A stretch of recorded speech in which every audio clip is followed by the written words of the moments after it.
Well, hello. Good afternoon. It's 4:19:50. There it is. It's 4:20. 4:20. Yeah, there you go. 4:20.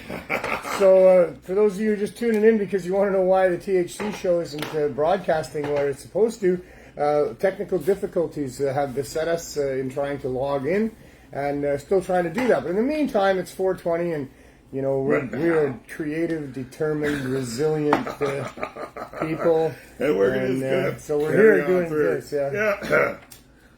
And hopefully by the time 4:20 is gone, maybe, you know, on Neil's Facebook we'll get a little whiff of the secondhand weed and let us in there.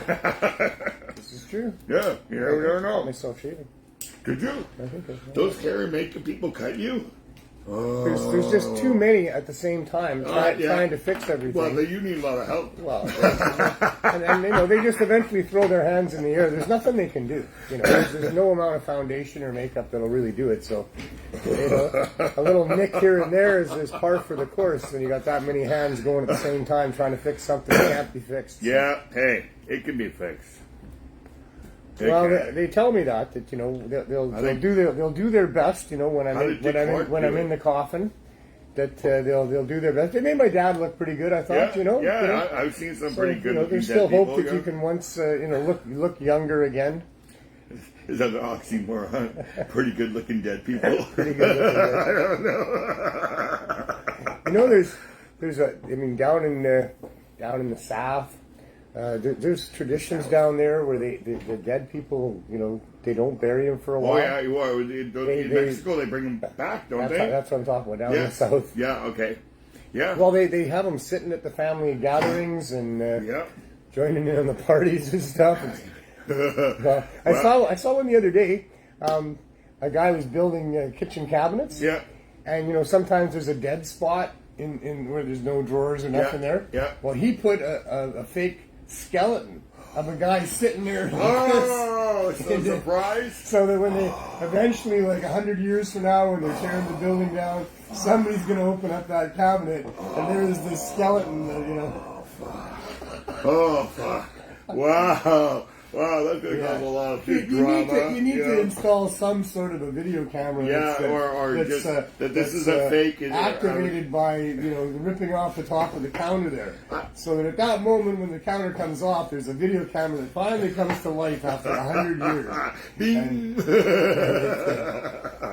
And it captures that. I mean, 100 years from now, I'll tell you, I'm pretty sure that would be instantaneously on social media and viral. I'm thinking outside of the box that this guy that owns the house now gets charged with murder, and they found out afterwards that it's just a fake, but the whole fucking press thing and all over the news, body found in a house, in a wall, or a cabinet, right? So you might think it's a joke now. You might think it's a joke now, but what happens to that homeowner that has that in there, right?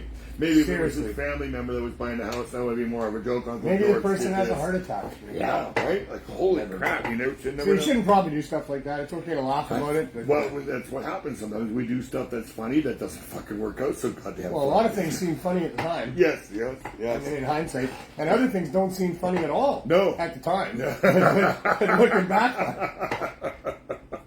Life's funny that way. Yeah, it could just throw you for a curve, man. That yin and yang life style. You just never know how it's going to be taken, right? And there's always pros and cons on every side. Yeah. And there's always things you know and you don't know. Yeah. So. Yeah, it's crazy. I was going to do my 20-minute rant today on right and wrong. Well, then do it. You've got to. Well, I mean, we're here, we're talking. I put down please share so people know that we're doing that. So they'll share the link out if D pops in and stuff like that. I'm sure Doug will too. So for me, like the yin and yang, you know, the two different sides to everything. To me, it's always been like just what's right and what's wrong, and to try to determine what that is.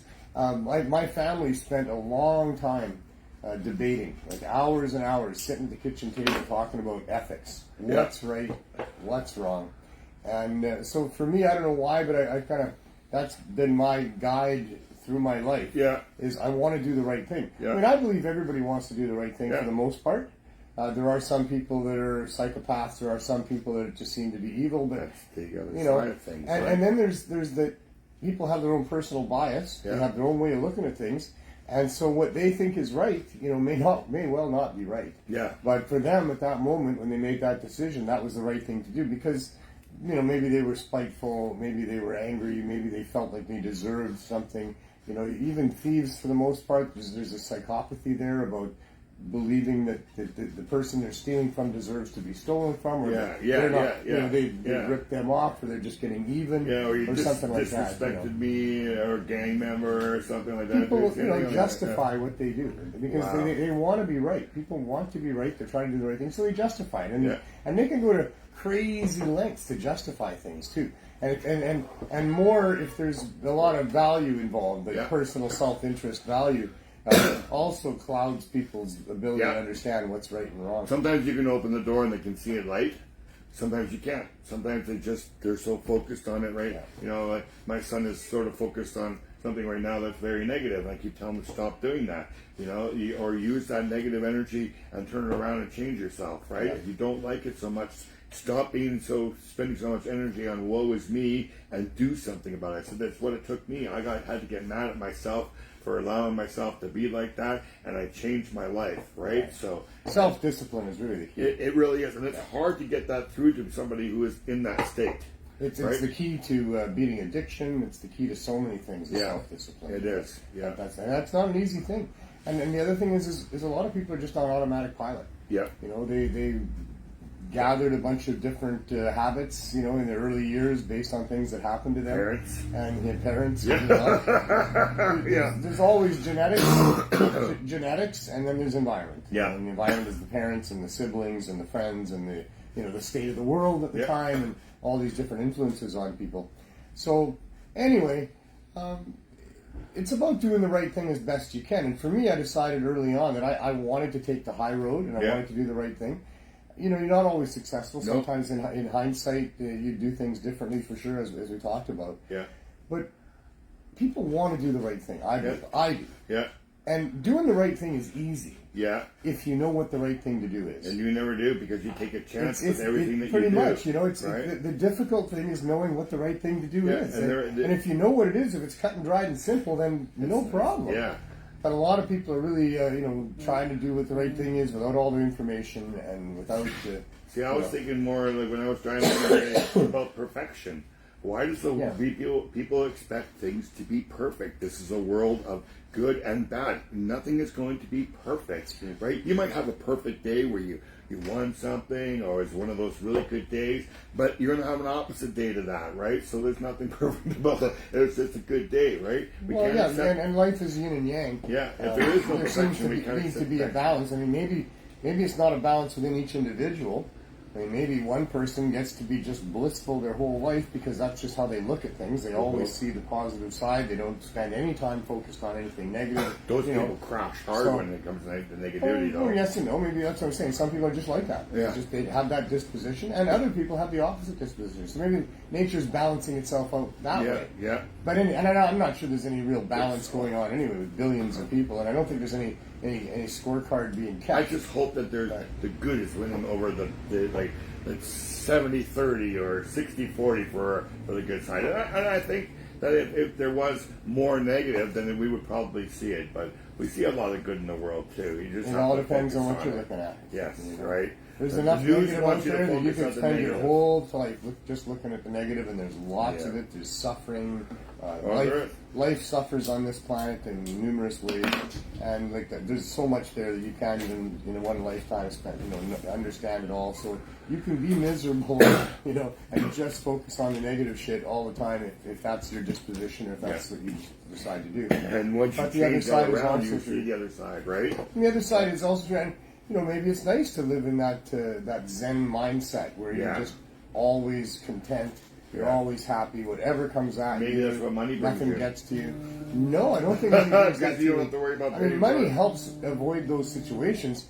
If money can solve the problem, then it wasn't really a problem as long as you have the money. Mm-hmm. But short of that, it's these psychological problems that people have to deal with. It's about how you look at things and what you look at. Yeah. And there again, some people are just automatically so many programmed. Views and opinions, and everybody's different.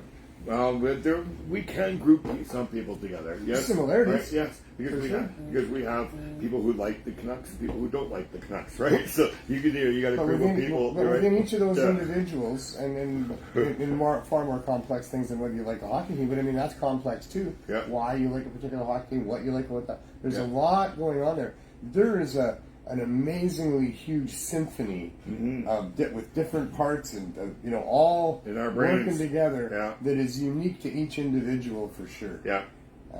And twins would be the closest to having similar symphonies going on. Sometimes family can do that. There could be not twins, but a brother and sister are very similar. Well, you can have connections with people where I think you can get into the same frequencies and wavelengths. Yeah. But even then, it's impossible to really know. Yes, I know. We are each an island unto ourselves, and we can be viewed, we can be touched, but we can't be encompassed, we can't be understood. I mean, we have stuff going on that nobody knows about, and because we don't know either. Yeah. I mean, we don't even know the huge amount of genetic information that is acting upon us, as beings here. Yeah. We come into this life having started as a seed and developing into whatever we are, and there's a huge amount of genetic predispositions and information that comes along with that.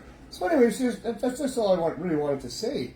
Was that when it comes to what you do in your life, try to do the right thing, and understand that you don't always know what the right thing to do is, but you do your best because that's all you can do. And hope that it works. And in hindsight, you'll find out in many cases that you would have done things differently, or you could have, or whatever. Right. Yeah. But we're dealing right now with governments, and they need to, I was told a long time ago, as I started to follow politics as a young man, that in politics you need to not only do the right thing, but you need to be seen as doing the right thing. Yes, and that's where the line comes in.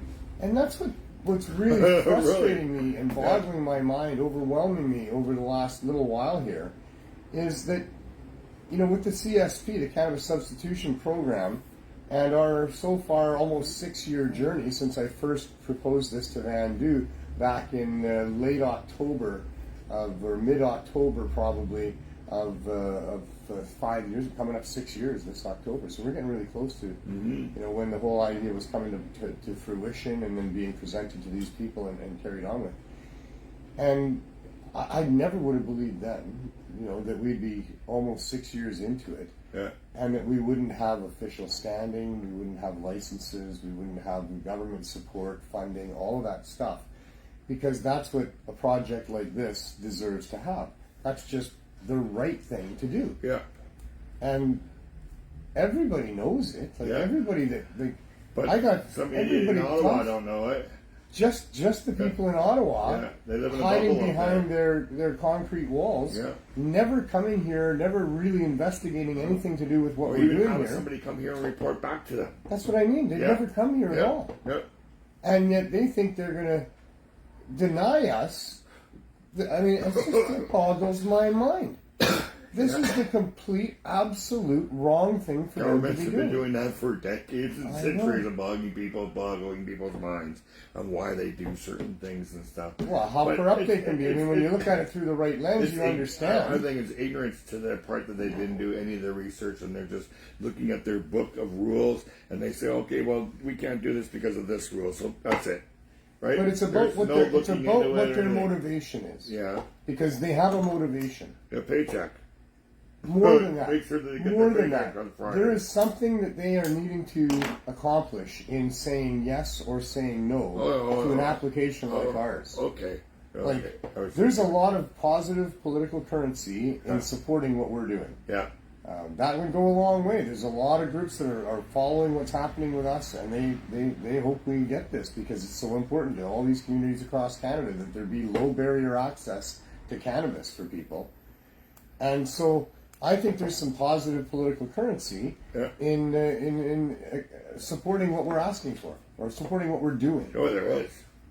But yet there is no indication that they're doing anything to try to accomplish that. The only thing it appears that they're trying to accomplish in all of their deliberations over us is to be able to say no to us. Yeah. To not give us that license. Yeah. If there was a motivation on their part to support us and give us a license and help us help people, then there'd be some action or on that even regard. say you can help people as long as you use people that we give a license to be designated growers. Even if they said that would be acceptable with you because you wouldn't have to use the government supply, right? And you'd be able to get it from people who are growing for other patients, right? That could have been an option for you, right? Because we have that kind of support. We have enough people who know us that are medical people who would probably do that. If the government said, yes, you can use the medical stuff that is being grown and it has access, right, and then we don't have to use the government stuff, they could still make their money and you could still get your donations and be able to help people. Well, where do they make their money? Well, because you're not taking from their government stash. So they're not giving it to you for free. The government stash that we're asking to take from is the rec stuff. Yeah, because we're asking for the stuff that the LPs are now destroying. Yes. They have to destroy anything they grow in excess. And there's but other don't we reasons. say on this show that their weed is not even a medical value because it's a recreational weed because of what they do to it? Yeah, right? So why would you want something that you don't like already and now you want to give it to people? It's not going to help them if it has no medical value, That's a wonderful point, Ben, and you're probably right. Right, so the medical stuff that we could get and I had said all along that if we actually get cannabis from LPs, that would be identified as something separate from other things that we're doing, so that, people could be warned ahead of time about what it was. Give them the choice. I'll give them the choice. But, and then we would be able to track any differences. Yeah, we just could call their pile recreational. We could call your pile medical, right? You're not lying, right? True. Right, and then you'll have to say this is government stuff and not government. This is recreational and this is medical. That's right. So, and it would be from different growers too, because they would only. But you see, here you and I are talking about how we can make this work. Yeah. That's what Health Canada hasn't done. I know. They've had no conversations. They never called me. Or me. We've had Mr. Benoit Seguin, the fellow in charge of special licensing and exemptions from Health Canada. We've had him respond several times over the last almost 2 years now since we put in our application. He's responded to us putting in recent surveys or studies that show that what we're doing works. And his responses are typically, we're working hard on it all the time for you. Oh, that's it, eh? Don't worry, we'll get this done at some point. Or we're working real hard. Not much else. No. He did say at one point it was complicated. Yeah. Only because he can't come down and see it. Yes, it may be complicated for you to comprehend what it is we're doing and how we're doing it, but we are doing it, and it's not complicated. No. We have figured it out, made it work for almost 5.5 years, more than that now. It's not complicated for us. The only thing complicated is we can't get a piece of paper with a signature on it by somebody who's a public servant to allow us to have some credibility, to occupy a storefront, to get a bank account. That's all the problems that we're having. That's where the complications are. In actually operating a program where we can find ways to get cannabis to people that need it, be it for no cost or at low cost, that's not that complicated. No. And if we had a little bit of government financing, that would help. Even just that piece of paper with a signature would allow us to fundraise in better ways and be able to have a bank account that would support that fundraising. But we've been in limbo for almost 2 years, waiting for all of this, thinking that it was going to happen soon, and now realizing, it might not even happen at all. Yeah, crazy, and I can't wrap my brain around that. I always wanted to open a place where people that had small licenses could grow, and it could be like a co-op. Yeah, a co-op thing, right? Up front, you would have all the stuff that you would need, to grow your stuff, right? And and then you could have something like that down here with these people who don't have a place to grow could go in there and have their medical weed and not have to buy it from a government store either, right? So there's lots of options. They just need to negotiate. It's true. Hey, you. Little Sadie. Yeah, like the 420 spot, right? Wears herself out by this time of the day, and then she has to sleep for a while. Cato did the same thing, although he's growing up a little bit now. Sorry if we're not commenting back because I can't see the screen because we're facing this way, so if you're trying to get our attention, we cannot see your comments tonight. But yeah, at least we're bringing you a show.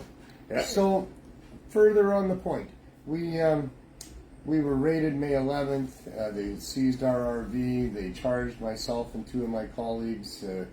And now we've had our first court appearance. We're going back for a second court appearance on August the 17th. So if you're anywhere near Vancouver and you'd like to see this spectacle of corruption that's going on, come on down. We'll have ganja available for people that want to have a little smoke session in front of the courthouse before we go in and send a little smoke signal that way. And we're going to go back before a judge again and probably set another date somewhere down the road. But I mean, realistically, it should all be withdrawn by now. I'm really surprised it hasn't been. I can't imagine that they would want to have us in court and go through with this. We do not deserve any punishment. We don't deserve to have taxpayers' money wasted on trying to penalize us in some way, or me in some way. Yeah. We deserve to be commended for what we've done here. We're very proud of what we've done here. We have everybody around us that knows what we're doing supporting us. And the federal government, without ever coming and checking us out, ignoring all of that stuff, and who knows if they're going to continue to ignore the stuff we're about to send them, but we're going to send them a whole bunch more. Testimonials, affidavits, statistics, all kinds of stuff. I have letters from more doctors coming. We're going to send them all that stuff and see what they say, if their intent to deny continues to be their intent.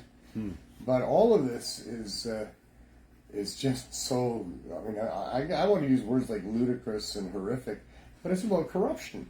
It's a really shameful thing here, is that there is no logical reason for not supporting what we're doing, or working with us to transition into a way that could be more acceptable, but not if it's going to raise our prices, and not if it's going to compromise the quality of the products that we're putting out to people. But short of that, I mean, we're more than willing to be scrutinized, regulated and licensed in ways that, like I say, don't compromise the product, don't raise the price, and don't complicate things for unnecessary reasons, or for unjustified reasons. There's no reasons for, complicating things for us. It's in fact, I should read that letter from Professor Walsh. You sure? Should I do that? Well, if you want to. I'm going to go get it. How about that? Hey, why not? You do that. I'll say hi. Good morning, everyone. Hello, everyone. Hope you guys are sharing to your groups, as we cannot share right now because of my phone is being used. Had a great day yesterday, BC Bud Day. The sunshine, the geese were there, the goose poo was all over the grass. Everybody was all happy. It was like home again.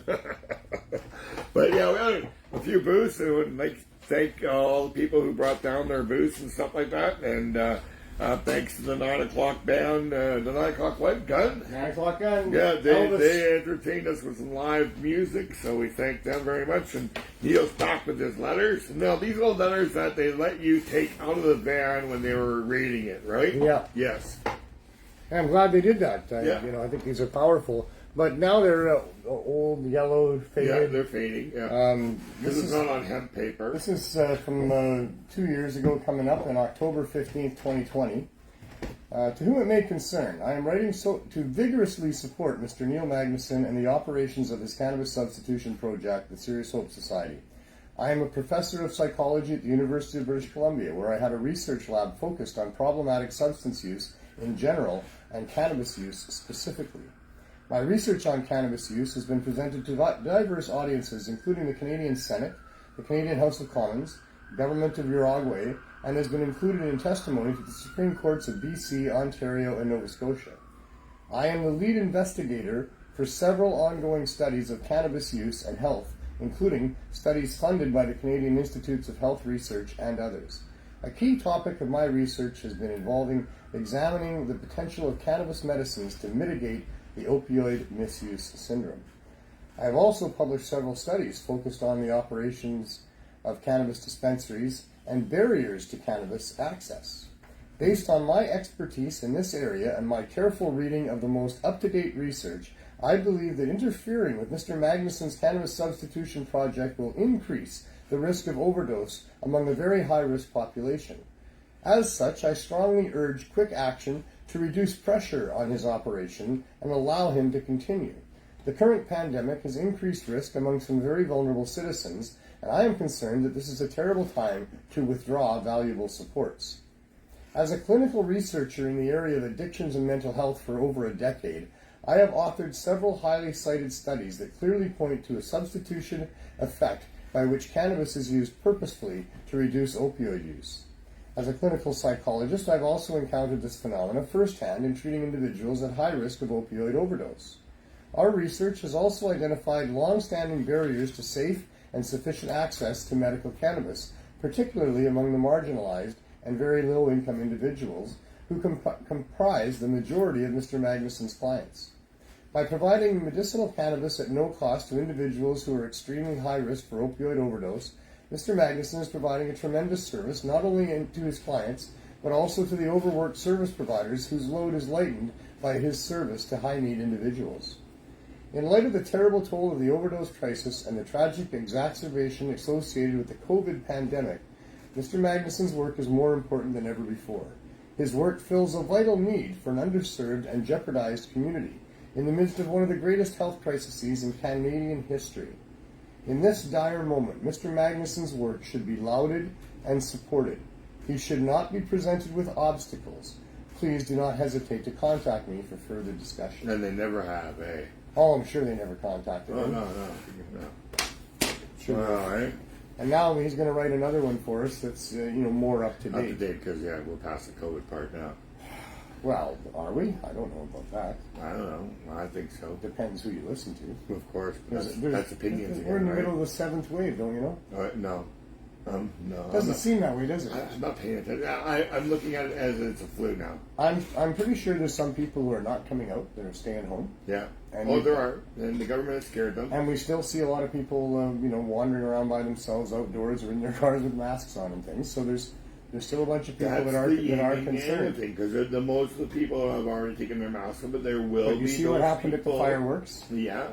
Massive amounts of people all gathered in tight together. Very, very few were wearing masks. Very few. Yeah, so I'm saying that's just that. And so you listen to what the government says, and there's this seventh wave going on, and we all need to be revaccinated. Now they're going to allow for the 2 to 5 year olds to be vaccinated. They said that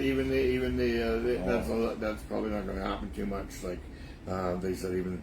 So if that's the case, but you can see that a large percentage of the public has decided that they don't believe it anymore, and they're out just gathering like we always did. The Friday, Saturday night, you should see how these clubs are packed together. The lineups outside of these places, they're not distancing anymore. No. None of that's going on. So this new seventh wave apparently is some other variant that's even more contagious than the other variants. So where are all the cases? Is what I'm saying. It would only be contagious probably to the people who haven't had a shot.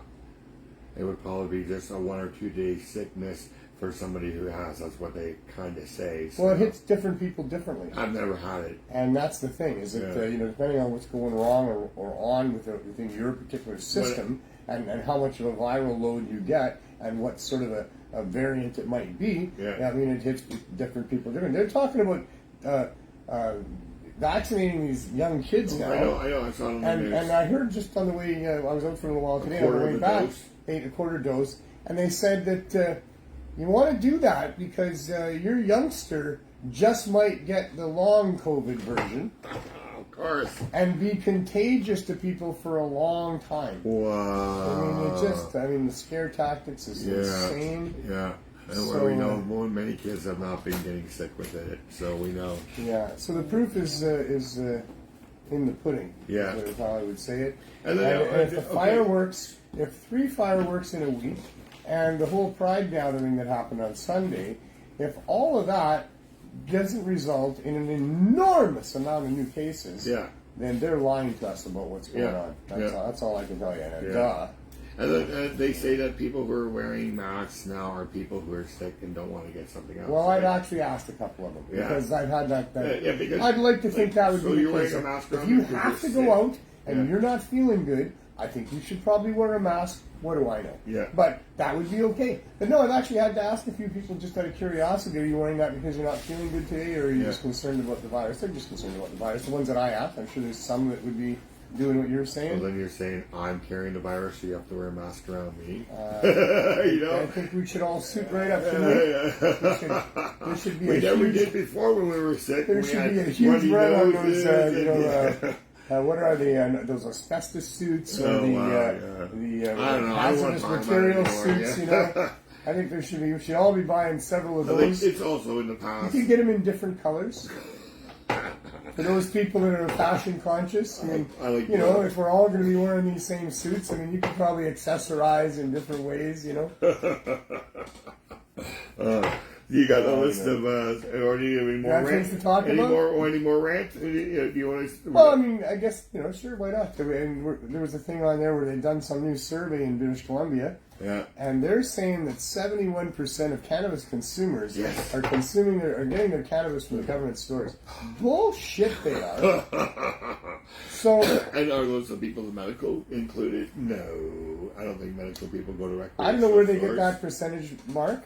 I mean, are those, and they're talking about a consumer being somebody who's consumed cannabis at least once in the last year.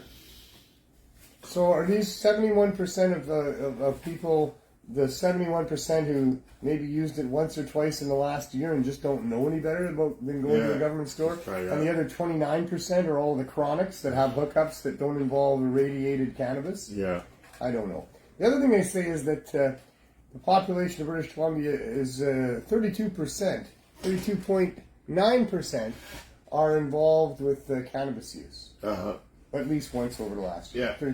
I think that number's false. I don't know where they come up with that number. That's almost half of the 71. There's still a horrible stigma about cannabis, believe it or not. In a lot of different circles, it is not okay to be a cannabis consumer. And so I think there's a lot of people still not telling the truth. I suspect that number's up closer to 50%. It might be on the positive side of 50%. Of people that are active. I think that 71% would come down if you included medical users, because there's probably not too many medical patients going to a government store, right? Well, what would you go there for? Well, yeah, I think they just get it through their government supplier. You're not going there for edibles. Makes them go to, right? Yeah. At 10 milligrams a pop for a maximum pop for edibles. People that use edibles are not going to the government stores for that. No, unless you're a beginner. So, yeah, the novice users, they're going to go buy one of those 10 milligram drinks for $8. Yeah. $8? Is that what it is? Wow. Yeah, $8. Wow. It's just a cash grab. All of this on the government side of it is just a big cash grab. Maximizing what they can get for those. Because they never saw it as something that would be good for you. Right, they're always their brain set and their environment has always been cannabis is a drug and it's bad for you. They've grown up with that in decades, and governments have always told it seems that. Like the so it gets ingrained into your brain, right? So, and those are the people put in those positions. Yeah, and that's why we have such a hard problem, is because it was ingrained in the brain. You get people like Billy Blair out there put in charge of things to do with I know, put a cop in front of the charge of it. What we win now, right? Holy shit. We needed somebody like just I don't know. Should have put Tommy Chong in charge of or that. Hillary Black. Somebody who knows the industry, knows what's going on. Yeah. All these non-cannabis people making decisions for cannabis people. I mean, they're doing it on purpose. Yeah. I mean, I'm a little bit cynical about it. Maybe too cynical. I don't know, but for me, whoever these people are that have been maintaining prohibition in those offices of influence for all this time. They hate us, cannabis people, that are, especially the ones that are vocal about it. They just want us to shut up and go away. They think that we're trying to corrupt their children or something. I don't know what their individual beefs is, but they've always displayed the motivation of contempt for myself and all the other people that have been involved, Dana Larson and the rest of us that have been involved in this, get shown no respect whatsoever from these people. We built public opinion to the point where they had to take advantage of that, because without it they weren't going to win. They weren't going to win, yeah. So they ran on a platform of legalization. Yeah, it was legalized. Which is insane. Holy smokes, for all my time as working, to think that one of the mainstream political parties would have as part of their platform the legalization of cannabis for people for non-medical purposes, and when they say non-medical, that shouldn't mean that they don't have medical cannabis available for people. That just means that they should have cannabis available for people that aren't using it for any particular medical thing. They're using it preventatively because it's good to have a body's cannabinoid system, topped up every once in a while. So, they've come up with this non-medical system of access that was not designed to satisfy the needs and the wants of the cannabis consumer. They were designed to still punish and handicap those people that have that disease. You're just paying your fine up front. When you pay $10 a gram. You're just paying your fine up front. You don't have to go to court, so that's more comfortable. You don't get a criminal record, so that helps. But you're still going to walk into a store, plunk down about 80 or 90% more than you need to for what you're about to walk out of there with, and all that money is just a fine. And it works out that if you buy a whole pound of weed over the course of time, they won't sell you a pound of weed. But if you go in there and you buy your 30 grams, and you do that enough times, like for a couple of weeks, you can end up with a whole pound. But you paid thousands and thousands of dollars for that pound. Yeah. It's crazy. What the hell? That's your fine. So they're not trying to make reasonable access, and not just reasonable, but nice access. They should be nice to these people. These people have been persecuted and oppressed for all this time, and now it turns out you're going to legalize. Be nice to those people. Probably apologize, but at least figure out how to get it to the people in the ways that works for them. And they went around and asked. Billy Blair was here, Mark Weir was here. They had a panel. We went there. We talked to them. We told them all about what you should do to have proper, reasonable access that's the community's looking for. And then they went away and crafted the Cannabis Act and did basically the opposite of everything that we told them. It's like we gave to them the things that they could do to be nice to us, and they were like, that's the last thing we're going to do for these people is be nice to them. And now since I've been talking about my ACMPR and the renewal, I think indirectly they've told me that they now outsource that responsibility to somebody else, another company. So when I've been asking about it, it's a building process. And I think one of them actually did tell me that we now give it to another company who decides if you get your permit or not. Wow. I know. Yes. And I do believe one of my lawyers said, the MLA said the same thing. They have to send in the email to somebody and they respond from another. Like it's not a government employee anymore. They outsource that responsibility. That's crazy. So is that what you have to do to get your prescription? Well, you still send it to Health Canada. I believe in the beginning it was Health Canada people who were taking care of this. And I think it's become too much for them. Now the government is giving it to another organization or another office to be able to do this. Yeah, I know. Earthquake going on cat. over here. It's not this cat. The Sal cat. Better call Sal. Better call Sal. Yeah. I just saw you can watch that online for free. The episode, season 6. There you go. There's a link somewhere. Have you showed him? No. I'll have to bring that up and watch tonight. We won't go there. Yeah. So anyway. These are the government or a survey commissioned by people who wanted numbers like this, and that's what they got because that's how these things always work. And these numbers are obviously not correct by my experience and what I know about people that are cannabis consumers, and I don't know anybody buying from the government stores. No. And I go by them several times. There's seldom anybody in there. I see a person. I feel sad when I see somebody walking in there. I was like, don't you know? And you can't just run up and tell them because they'll freak out, right? Don't you know? Right? I don't think that 71% of cannabis consumers of regular cannabis consumers are using the government stores. They want you to believe that because they want you to think, oh, well, I guess if 71% of my fellow cannabis consumers are using the stores, they can't be all that down. That's what they're trying to do. That's what they're trying to do. And I thought it was more of a business thing because nobody, if you were telling them only 15%, who would want to open up another cannabis store? Well, that too. Right? That too. Right, so let's tell them those greater numbers. They're in the business of selling licenses for these stores. Like they want the more stores, the more money they get for licensing. Yeah. So they want people that are potential store owners to think that 71% of the consumers are now buying from the government stores, and that's bullshit. 29% of the people of the 30% smokers that we have are only 2% are buying from the gray market again? I don't if think their so. other number was more in line, Yeah. if 420 proved that wrong. If they, yeah, right here in Vancouver, there was way more than 2% I of the proved that market wrong right on the there. Freedom Tour. Yes, you know, going into these small But I mean, towns where up to date, nobody right? thinks anybody else smokes weed because they're all so afraid. I mean, the police station's right there. Yeah. You know that you can't get away with it. So in all these small towns that I visited during those years of the Freedom Tour, people would come up to me that you would never guess, Yes, you'd never yeah. suspect. Yeah. I mean, you think you can tell a pot smoker, oh, look at that guy, he's got dreads, or he's wearing the Jamaican That commentary. doesn't mean anything You know, anymore. No. I had little old school teachers coming up to me and telling me, hey, you know, I smoke it to help me sleep at night. And other things like that. So, yeah, this weekend I was if they admitted that there was 75% of the population that had at least smoked cannabis within the last year. Yeah. And that's probably more accurate. I mean, since legalization, a lot of people are at least trying it. Older people are smoking. Lots of people are smoking. I've seen the two old ladies that were driving the little cart in Mission that we have at our library. We have this forest, and there's no way that you can get out of there because it's a stairs up, right? And there's only one way to ride in, so they rode in, and about 10 minutes later they rode back out again. Yeah. And I know that there's the Welton Towers, which is an old folks' home, very close to there, so I kind of figured what they were doing there, because they weren't drinking ladies, right?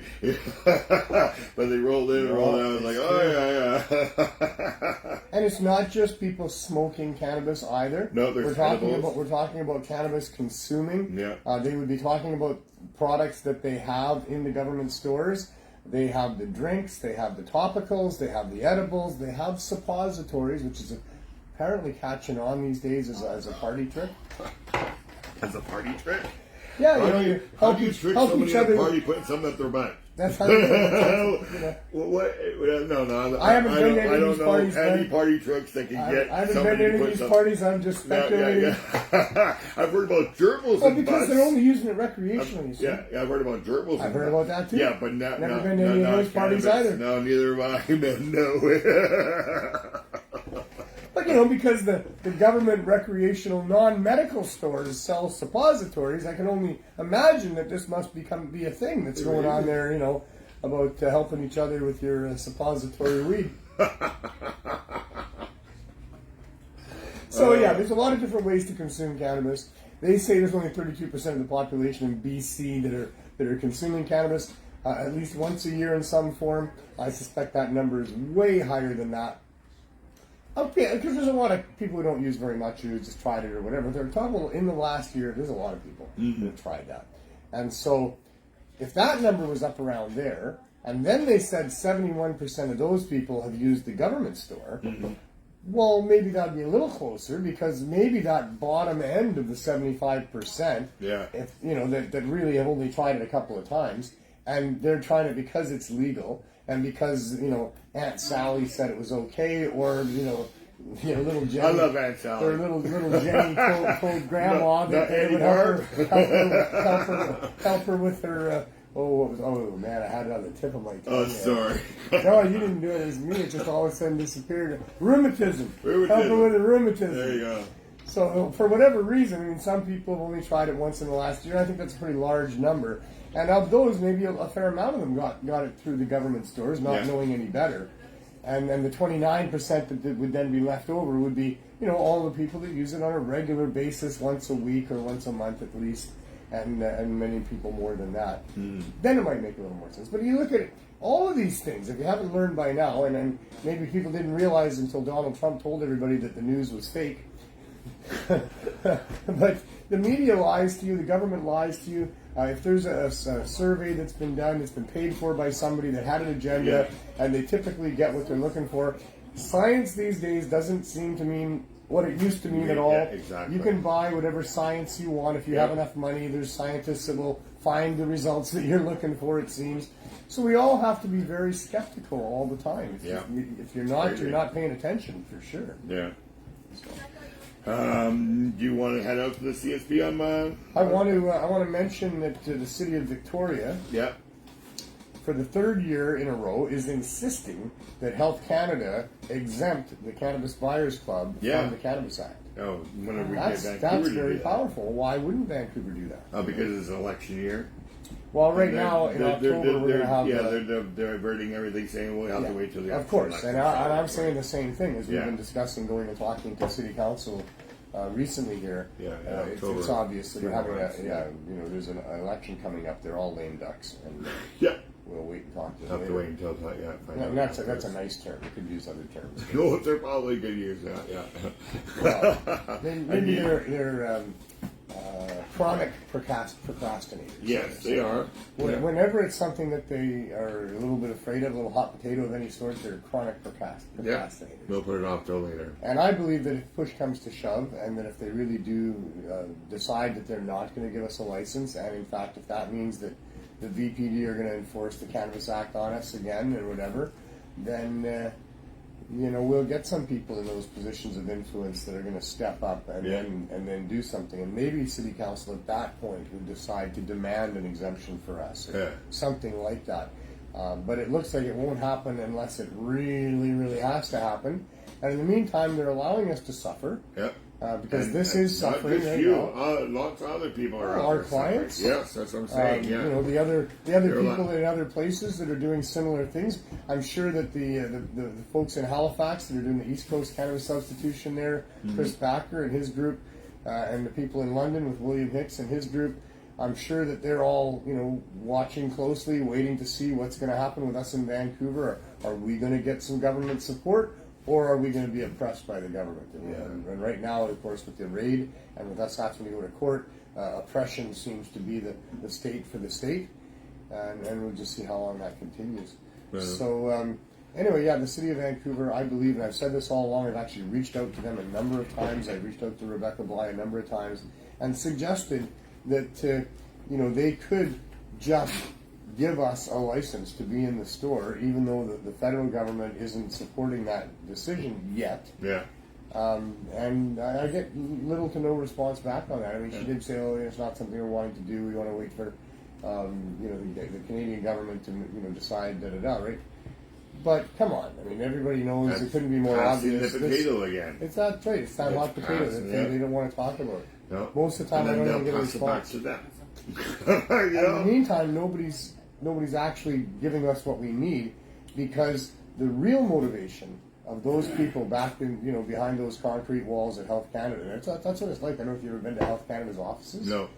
It's almost sort of like part of a university campus. There's just all these buildings. There's all these kind of uniform buildings that all crunch together there, and each one is like a different department of Health Canada. Most of them there's no public access to at all.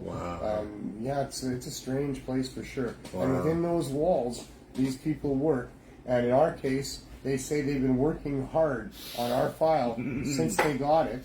They learned from their boss. And at this point, their inclination is to say no to an application to just continue what we've been demonstrating every day is the right thing to do, with hundreds and hundreds of people that support us and thank us, and we know it's the right thing, and anybody around us knows it's the right thing. I think but the reason is because these people sitting back there, their motivation is to make sure that they don't say yes to us.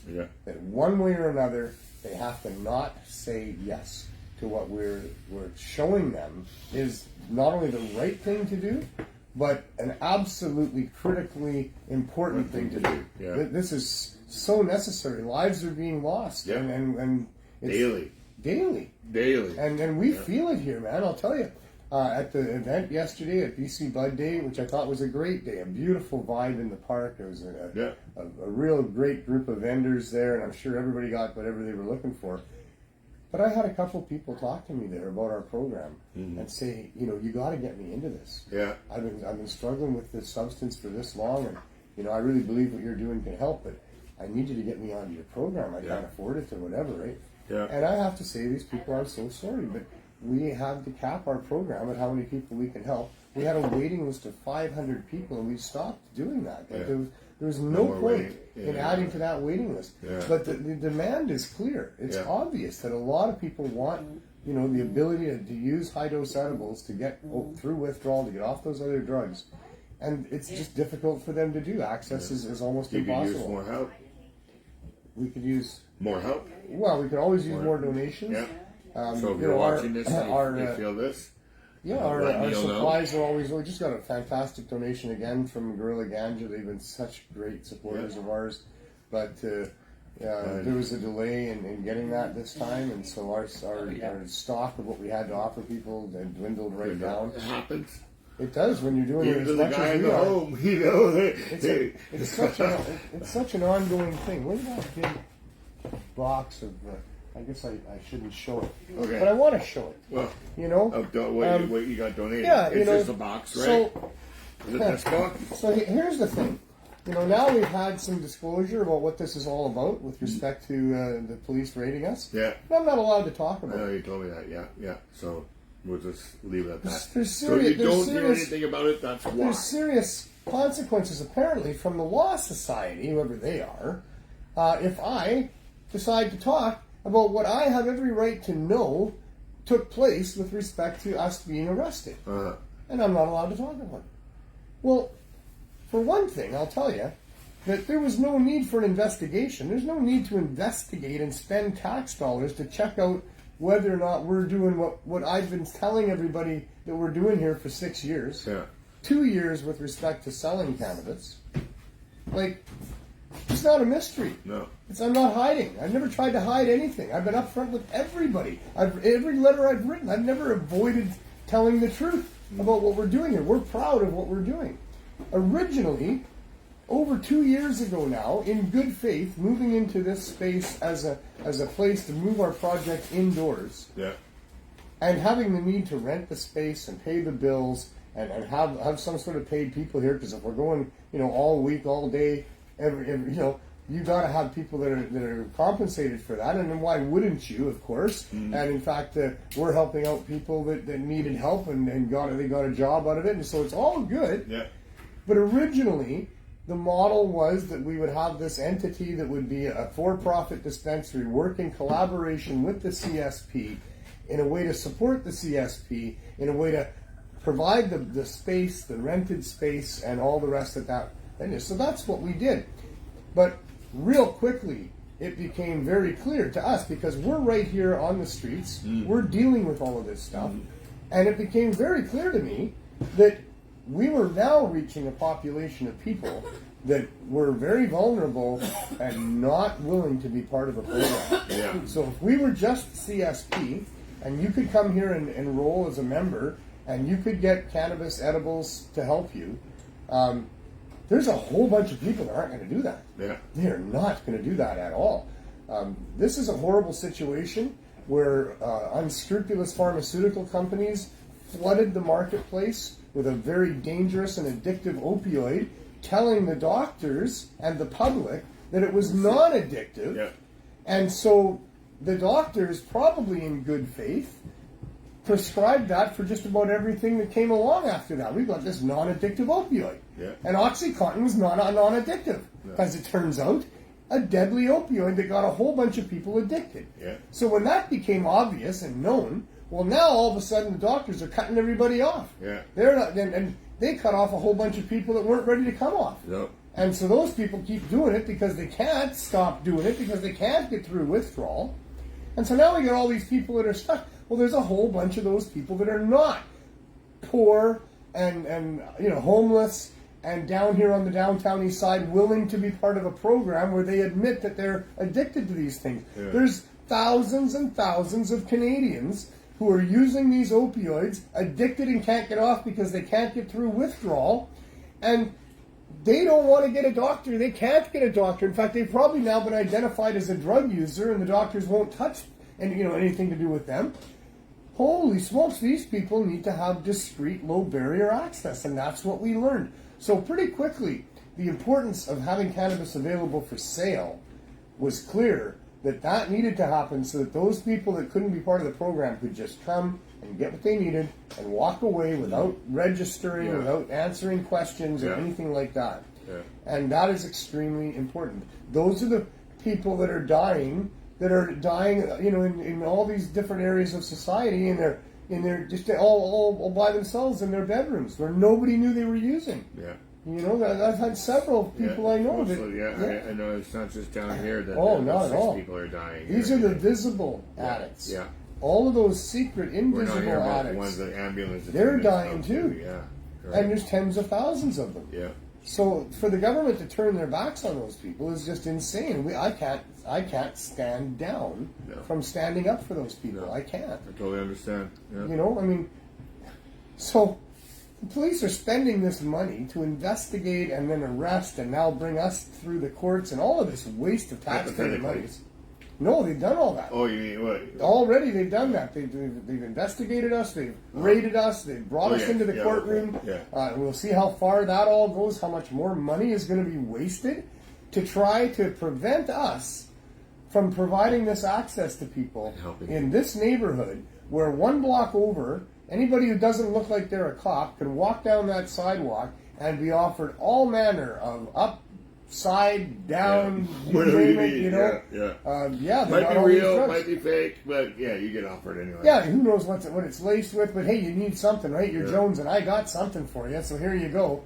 It's horrible. Yeah. And if that's going to exist there, if they're not going to find a way to shut that down, and the only way to do that would be to have a safe supply somewhere that people could go to that wasn't some dude on the street that had something cut with who knows what, and you just need it because you're jonesing. If they had safe access to the supply somewhere, then that wouldn't be like that. But it is like that. Yeah. And as long as that's like that, for them to actively be spending their money that they have, the Vancouver Police tell me that their budget's been slashed for years now. They haven't gotten the money that they've asked for. Yeah. We were saving the life of a guy just a couple days ago right out here.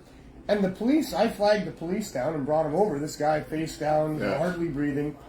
And I asked the cop, I said, do you have a Narcan kit? He said, no, they've been taken away from us because the funding wouldn't support it. Oh, wow. So they don't even have a kit. So so one of the areas they slashed some funding was in the police having the necessary equipment to save the life of people who've just overdosed. Well, so I can flag down a police car, and they're not going to have a Narcan kit. They don't want to save them with cannabis either. So of course, right? So so I guess there's a few police officers feeling the same way as you are, right? So because they could save somebody's life, and now they have to stand back and wait for an ambulance. So they get their budget slashed to the point where they don't have that life-saving equipment. It's not very expensive at all. It's an Narcan kit for anybody there's one right there. out in the audience who doesn't know what that looks like. I mean, it's nothing. I got a whole box of it here, by the way, because they drop these things off to us so that we can have them. This is what it is. Yeah. It's got a needle in there. It's got some chemical in there and some instructions. Right? It's naloxone. Naloxone. Naloxone. Yeah. And so the police funding doesn't allow them to have one of these in their cop cars now. Can you imagine? No, that's crazy. But they got enough funding that they can pull off a raid on us and tow my vehicle and search it and do all the cataloging of what we had and hand that over to a prosecutor who's now got the file. They've already had one appearance in court, and all the money that's now going to be generated and billed for all the work that they're doing on our file now. They got enough money to do that. Yeah, I know. They don't have enough money to give them a Narcan kit for each car. I got a box here with about 100 Narcan kits in it. Wow. I bet you there's no more than 100 cop cars that work out of the station right there. Yeah. You know, it's just a simple box somebody gave me. I'm sure they would give them to the VPD too. Yeah. I'm sure they would. Yeah. But I don't think the VPD want these in their cars. I don't think they want their officers saving these people. I don't think that's part of this agenda that seems to be going on here from governments. Yeah. You know, at some level of government, the public, so they're trying to make sure that they can't save these people. So it is disgusting. It's sad. It really is. Anyhow, almost 5:20. Exactly. You just logged in. Yay! Wow. There will be a show next week. So what should we do now that we've logged in there? It's 4:20 somewhere. You want to share my live feed in there it's right 4:18 out in Hawaii. I'll share the feed, but Facebook is finally authenticated. Oh, wow. Finally agreed that I'm me. Oh, wow. I would have told them if they'd asked me. I'd say, yeah. I could have done that for you, too. I can authenticate him. Yeah, I've never seen anybody like him. They say you all have a doppelganger out there somewhere, but I've never seen another deal. And just in case the people from Leafly are watching, just because of the technical difficulties, we'll open this next week. Well, we didn't have the same audience, right? So Yeah. So that would to be be watching fair, on yeah. YouTube. But it's still here, and yeah, we'll definitely open it next week. So are we actually now broadcasting live on? No. I've left this original stream now, and nothing is. Yeah, so you just shared it onto the page. I You want to see. go out to the CSB? I'm not sure. Let's go see them. Come I on. guess we could. Yeah, see how So- the day's going. Go see Jen. All right. So before we do that, as Sure. always, Yeah, you want to do it this why list don't we thing? definitely do that list? All right, you want to do that thing. I just want to, previously on the quest for the low barrier access cannabis store, the story goes like this. We're now in our third season, I would imagine, halfway through. We've had a few cliffhangers along the way. It's a show, a reality show about a group of people that decided to respond to a public health emergency going on where people were dying of overdoses because they were addicted to opioids and other street drugs, and that supply had become poisoned for some reason with a very, very powerful opioid and was killing people. So the CSP was born. The Cannabis Substitution Program started about 5.5 years ago in response to that public health emergency.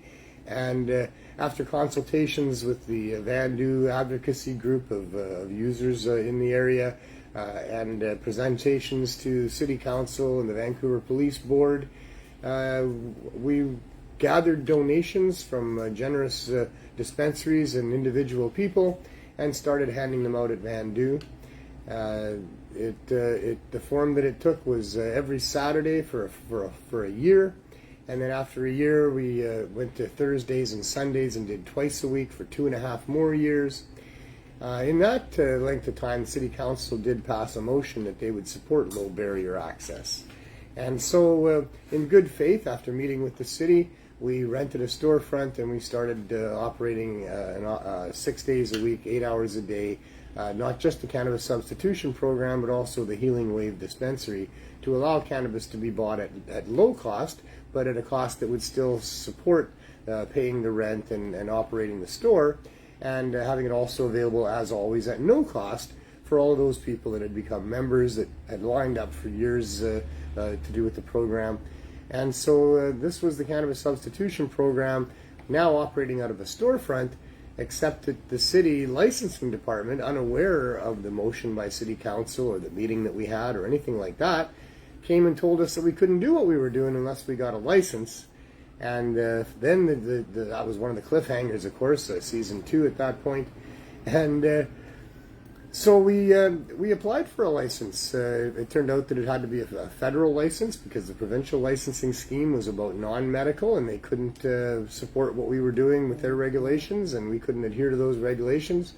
So we applied to the federal government with a very comprehensive but easy to figure out application, along with an application for a temporary emergency exemption from the Cannabis Act so that we could keep doing what we were doing without the risk of being interfered with by law enforcement.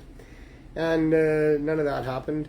Instead of our application, which could have easily within, I'm sure, a week or two been approved because it was very well demonstrating within that application that what we were doing was helping people in significant ways, rescuing them from addiction, and that the science had backed all that up, and we included a lot of the studies that were ready at that time, almost 2 years ago now when we put that application in. It should have been easy to approve, but truth is that I don't think Health Canada is motivated to approve it at all. They're motivated to protect the licensed stores and the pricing schemes that they have there, and low barrier access does not fit their plans. So, here we are, kicked out of the store. I moved immediately into an RV, never missed a day. We've never missed a day in all the 5.5 years, even though we were raided once in the RV after 2 weeks by the anti-vending squad that just came and took all of our stuff, but no charges were laid. We were right back the next day, and in fact, within an hour, we were back, continuing to help people, and then we didn't stop for over 1.5 years until May 11th, this past year here, the year that we're in, we were raided by the VPD. They took our RV away, but we still didn't stop. We were out there with a tent the next day and never missed. And 4 weeks later, they gave us the RV back. They had finished ransacking it and stealing what they wanted to steal out of it, and I imagine documenting all of that for their court case against us. But for whatever reason, I would imagine trying to do the right thing, as everybody seems to want to do, they gave us back the RV. Excuse me.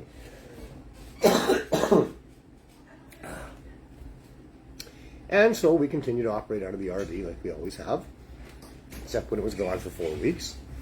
And that's kind of the update of where we are in this episode. We're waiting for our second court appearance coming up on August 17th, so we got a couple of shows before that, and we'll see how much, if anything, we can talk about to do with what we might do, in our run through the courts.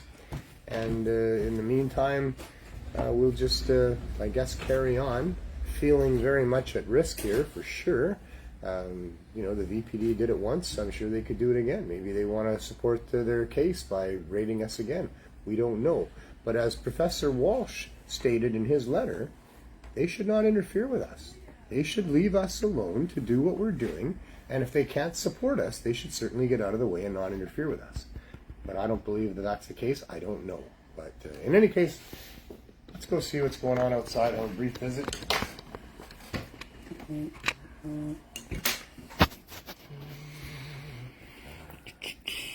Bringing them some cannabis. Found a guppy in a strange spot just before we started the show. Nice. Today. So he's watching. Guppy has become dimes for some reason for me and a few others, and now Bert's up there with him, and I'm so sad about that.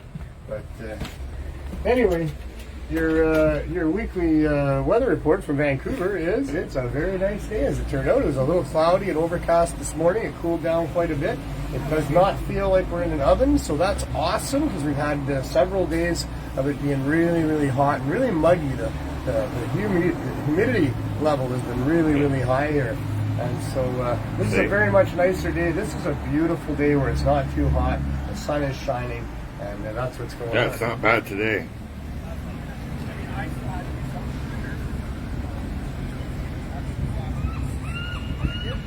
So what have you got? You see the RV there? Sure. Wanna go at the front? Since Become quite the icon. Busy, yeah. Downtown East Side. When it was gone for 4 weeks, there were so many people upset by that, and when we got it back, there were so many people who were like, "Oh, you got your RV back! It's so awesome!" So that made some happy faces that day. Yes. It is, yeah. So let's go around back. All right.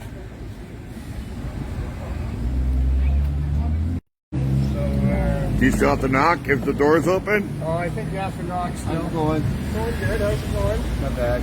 So we got a little more stuff today. Yeah, we're doing all right. Yeah, Joe Pepper brought some stuff, and Gorilla Ganja gave us some stuff. I'm good. Want to see what I got today? Sure. Okay. I didn't put anything in the tray because some stuff have to be on ice. Yeah, it's hot, and so we got. Yes. These are right here. These are Joe Peppers. They're 50 milligrams each. Beautiful. So those are 100 milligram bags. Nice. Yeah, they're 100 milligram bags because people like aspartame. Yep. Beautiful. I have some.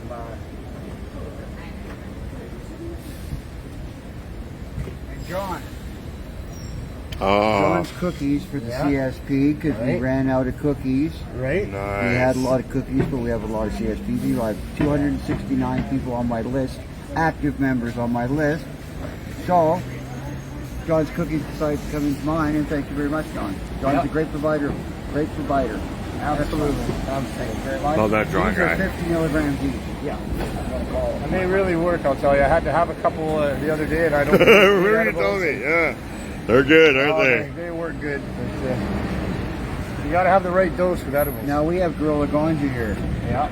Now we have right here, we have sativa. It's a 1-to-1. It's 40 milligrams of sativa, of indica, and 40 milligrams of THC. Yeah. Then we have this one right here. This one is the indica black cherry. That's very popular, right? It's 40 milligrams of indica and 40 milligrams of CBD. 1-to-1. Very good flavor. People How like popular? Flavor, right? We have this one. It's very popular. It's probably the most popular one. That's the indica, pure indica. Right. People ask for that all the time. Wow. 80 milligrams. 80 and it works really milligrams, well. Yeah. That's more We than have that. this one. A lot of people have been understanding this lately. It's pure CBD. Oh, nice. We have lots of people that are trying to Pineapple. understand it. A lot of people in pain out there. This can help. So a great variety of stuff from Gorilla Ganja. Oh, I love and, them. yeah, they really help us a lot. Pills. These have become popular. Very David pills, yep. They were just clear liquid. I've had them on ice. These are 50 milligrammers. Now they've changed back to the original color. Yeah. Right? A lot of things all the gummies have to be on ice or they just melt, right? Yeah. Yeah, that's about it. It all melts. Yeah, somebody gave me a 300 milligram gummy yesterday and it started melting on me at the BCB. Gotta give joints Well, up. we're in the RV. We don't have any electricity in there. Yeah, and so we're limited So in that way as well. We have to use what we can. Yeah. We have to use some of this ingenuity up here to keep everything cool, right? And Too bad we couldn't have like a government that would support us in some way and figure out how we could have electricity, maybe have an extra fridge somewhere, and Yeah. those sorts of things, you know? Yeah, they could help in that way. Yeah. That's a No. good fresh start. No, And no. everybody gets a joint. I have a cooler at home that you plug into the light socket, like your lighter in your car. Would that be helpful for you? That The you battery dies quick here. Battery it's all- dies. It's dead right now. But could we maybe just like have a car Well, the battery? heat's going to go away too. Oh, You know, true. a week True. from now, it All right. won't be an issue Yeah, again. that's we true. just went through the worst of it for sure. Yeah. Yeah. So, all right. Well, anything else? I think that's about it today. All right. Well, thanks, Andrew. Okay, thank you very much. We'll see you on the other side. Sure. Cheers. So it's just around over here. All right.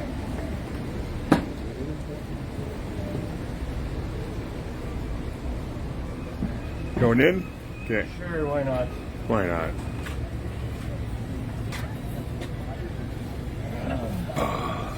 Where's George? Ah, I see. Ah, maybe. That's what happens. Should I get in, or is he going to be able to get in the other way? He'll probably come in the other way. All right. Yeah, he'll probably go around through the back. Yeah,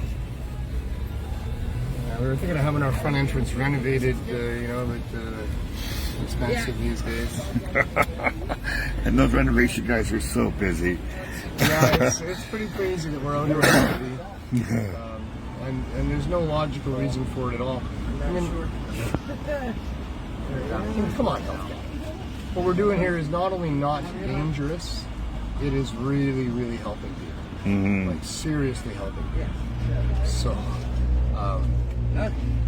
I just don't know what to say. I mean, it just boggles my mind that there could be any question about whether or not we would continue doing this or not. Because it's something we've been doing now for 5.5 years. We've been doing it like this from the store and now the RV for over 2 years. There's so many people that rely on us, and we understand the seriousness of it. I mean, they come here and they say, without you people, I'm dead. Yeah, I've heard that so many times. Yeah.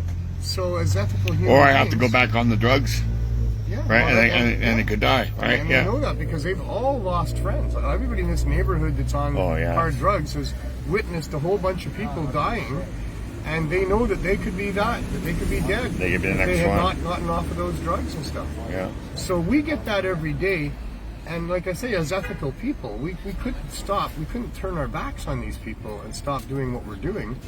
For a government to think that could be possible, there's a real disconnect there for sure.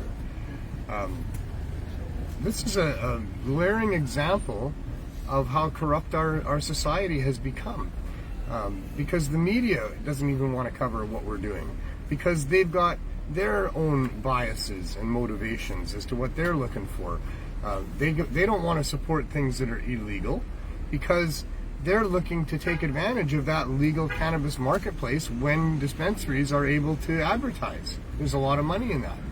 Also, because, as I think all of us understand at this point, the media is all pretty much owned by the same groups. That all of these major corporations are owned by some investment companies that really do control the agenda for the world. And their agenda includes cannabis model of high-priced art, that we have right now going on. This is what's being, duplicated in other jurisdictions around the world because it fits that global agenda of how they want things to operate. And we don't fit into that. So for the media to support us, well, we're asking the very people that don't want us to exist to try to help us exist. And that's why they won't cover much of what we're doing here. Although, thankfully, we did get some good coverage when the raid happened for just a short time. But still, where are they now? Why aren't they still on the story? Why isn't this big news?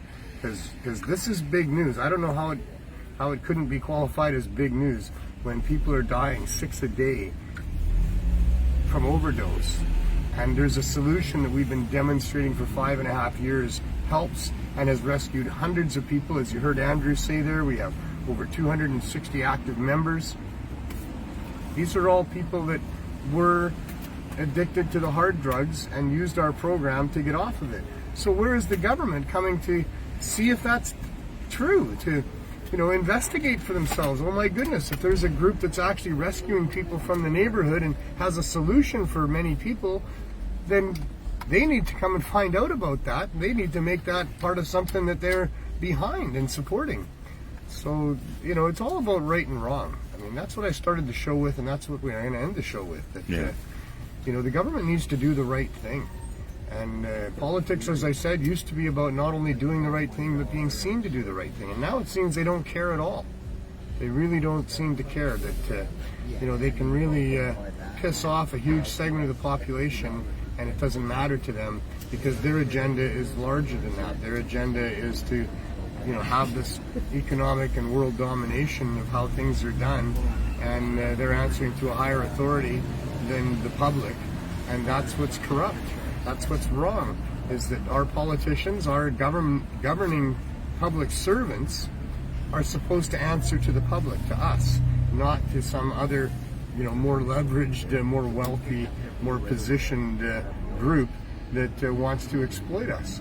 And that's exactly what's going on the cannabis file, is these wealthy groups want to exploit the cannabis users and charge them exorbitant amounts of money based on what it should cost to be able to access just a plant, put limits on how much we can grow and all the rest of that, put limits on how much we can buy and all of that, and none of it with any justification. We've come to understand that the governments are not just doing what's right, they're doing what's right for the people that are financing them, and that's at the expense of all of us. When you can go and purchase a dozen bottles of high-proof vodka, like 40-pounders, and walk out of a liquor store with that, but you can't walk into a cannabis store and walk out with more than 30 grams of some dried flowers, that ain't going to do nothing to nobody in any comparison at all to what that vodka is going to do to people. We just had an incident here somewhere on the Lower Mainland overnight where there was a bunch of people in the parks drinking alcohol, and there was a whole bunch of pour-outs. There was 40 people arrested. There was 20 people involved in a big fight that happened. Several of them had to be taken to hospital for non-life-threatening injuries, all fueled by alcohol, because there's liquor stores all over the city where you can walk in and buy as much as you want of all of these high-potency alcohols, and yet they're going to restrict what you can get in a cannabis store to 30 grams of flour and whatever the grams equivalent is in concentrates, and only 10 milligrams, per serving of the high-dose edibles, in a world where we have, like I say, high-dose alcohol easily available. We have toxic commercial tobacco that's killing millions of people, documented every year globally. And that's available easily all over the place. Pharmaceuticals, the deaths and the injury from pharmaceuticals is profound, yet nobody talks about it, nobody really understands that, and the doctors are under no pressure or obligation to even report that an adverse effect to a pharmaceutical resulted in death. The pharmaceutical industry is injuring a whole bunch of people all the time. They're called side effects. And the side effects of all of these different pharmaceutical medicines range hugely from all sorts of different horrible, debilitating things to death. And yet, there's easy access to that. You walk into a doctor's office, you tell him what problem you got going on there, he's going to write you a script for something, it's probably going to be toxic. And you walk out and you walk out next door to the pharmacy and you've got it within 20 minutes. Yep. You want to get cannabis, you got to find a doctor that's going to support that.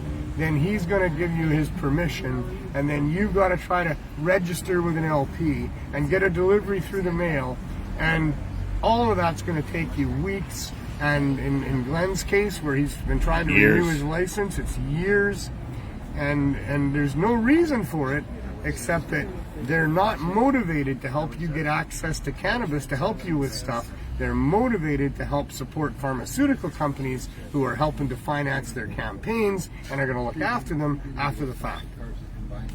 So, corruption rules the day, and you can continue to watch this spectacle of corruption unfold as we move forward. You can add to the suspense. You can add to the weight of pressure on these public servants to do the right thing. Every letter they get, every email they get, every phone call they get has a little more weight, adds a little more pressure.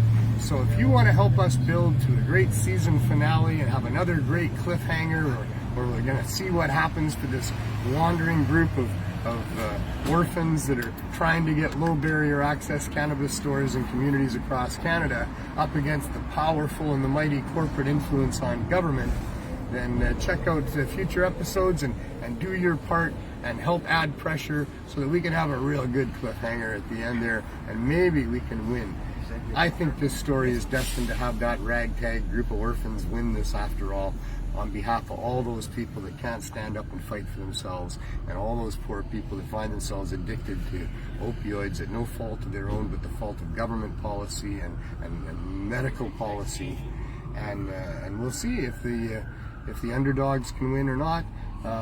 Do your part, join the team. This is interactive live reality TV that we got going on here, and I encourage all of you to contact your people of influence, whoever they might be within politics or media, and say your piece, let them know, add some bullets to the gun. So thank you for watching the show, and I'm sorry we had technical difficulties and couldn't broadcast the way we normally do. Things happen.